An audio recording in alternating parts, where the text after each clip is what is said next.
So hi guys, welcome to my channel. ఇంకా box office దగ్గర back to back flops తో సతమతం అవుతున్నా కూడా మన Akkineni Naga Chaitanya latest movie Thandel movie పైన ఆడియన్స్ లో మంచి అంచనాలు అయితే ఉన్నాయి. ఇంక ఈ సినిమా నుంచి రిలీజ్ అయిన సాంగ్స్ అయితే బ్లాక్ బస్టర్ హిట్ అవడం వల్ల ఇంక ఈ సినిమా పైన హైప్ అయితే మరింత పెరిగిపోయింది. ఇంకా ఫిబ్రవరి నెలలో ఆడియన్స్ ముందుకి రాబోతున్న Thandel movie minimum talk positive గా ఉన్నా గానీ కలెక్షన్ల పరంగా అయితే పెద్ద నెంబర్ నైతే దక్కించుకునే అవకాశం ఉంది. ఇంకా సినిమాకి ముందు వరుస ఫ్లాప్స్ తో నాగ చైతన్య ఉన్నప్పటికీ కూడా ఇంకా ఈ సినిమా తన కెరియర్ లోనే హైయెస్ట్ బడ్జెట్ తో అయితే తెరకెక్కిస్తున్నారు. ఇంకా ముందు 60-70 కోట్ల బడ్జెట్ తో నిర్మాణం చేయాలని అనుకున్నా అది పెరిగి 90 కోట్ల బడ్జెట్ తో సినిమా నిర్మాణం అయితే కంప్లీట్ అవ్వగా ఇంకా రికవరీ కూడా ఇప్పుడు అదే రేంజ్ లో జరుగుతుందని సమాచారం. ఇంకా సినిమా ఓవరాల్ గా డిజిటల్, శాటిలైట్, మ్యూజిక్ రైట్స్ అన్ని కలుపుకుని నాన్ థియేట్రికల్ బిజినెస్ అయితే ఊహకి అందని రేంజ్ లో బిజినెస్ సొంతం చేసుకుందని సమాచారం. ఇంకా అన్ని కలిపి ఓవరాల్ గా నాన్ థియేట్రికల్ బిజినెస్ అయితే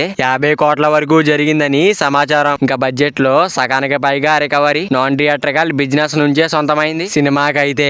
ఇంకా థియేట్రికల్ బిజినెస్ కూడా వరుస ఫ్లాప్స్ తో ఉన్నప్పటికీ కూడా తెలుగు రాష్ట్రాల్లో ఓవర్సీస్ లో సాలిడ్ బిజినెస్ అయితే సొంతం చేసుకుంటూ దూసుకుపోతూ ఉన్న నేపథ్యంలో మేకర్స్ బడ్జెట్ మొత్తం రికవరీ చేసుకునే అవకాశం పుష్కలంగా ఉందని చెప్పవచ్చు. ఇంకా ఫిబ్రవరి 7న బాక్స్ ఆఫీస్ దగ్గర నాగ చైతన్య తండేలు మూవీతో ఎలాంటి కంబ్యాక్ దక్కించుకుంటాడో చూడాలి. మరి నాగ చైతన్య తండేలు మూవీ కోసం ఎంతమంది వెయిటింగ్ చేస్తున్నారో కింద కామెంట్ చేయండి గైస్. మరి వీడియో చేరాలంటే వీడియో ఒక లైక్ చేసుకుని అలాగే ఛానల్ ని సబ్స్క్రైబ్ చేసుకుని పక్కన బెల్ ఐకాన్ ఆన్ లో పెట్టుకోండి. Thank you for watching guys.